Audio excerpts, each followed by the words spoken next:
The Bush administration has failed to adequately address a number of foreign policy issues, and he argues the U.S. government needs to do a better job of using diplomacy to improve national security. Here's some of Kerry's criticism at the World Economic Forum. And Americans have an unfortunate habit of seeing the world and other people exclusively through an American lens and judging their aspirations through that lens.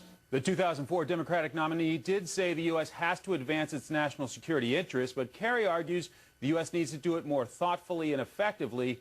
Then Kerry accused the U.S. of not living up to its own rhetoric and standards. We have a crisis of confidence in the Middle East, in the world, really. I've never seen our country as isolated, as much of a sort of international pariah for a number of reasons as it is today. The Massachusetts senator then said the U.S. should be less engaged in this, quote, neocon rhetoric of regime change and more involved in building relationships and living up to America's own values.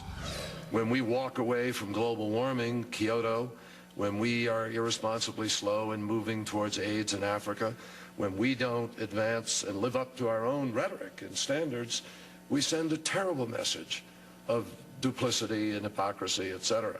Kerry says the government needs to use diplomacy to improve national security and do a better job of protecting U.S. interests.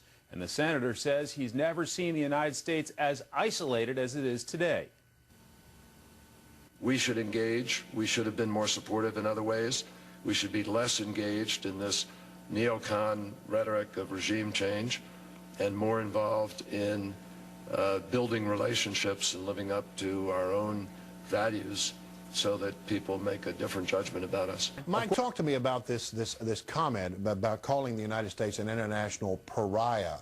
It's not usual to see a U.S. senator on a foreign stage, and a very prominent one at that, making such a comment. You're absolutely right. It certainly is not common to go overseas and criticize the U.S. Usually they say, you know, it's fine to criticize the U.S. on the shore of the United States, but when you go overseas, you should be loyal to the United States. But apparently this question about whether the U.S. mishandled the situation in Tehran before the 2005 Iranian elections pushed a button with Senator Kerry, and so he decided it was an opportunity for him to express how he feels about U.S. foreign policy at this point.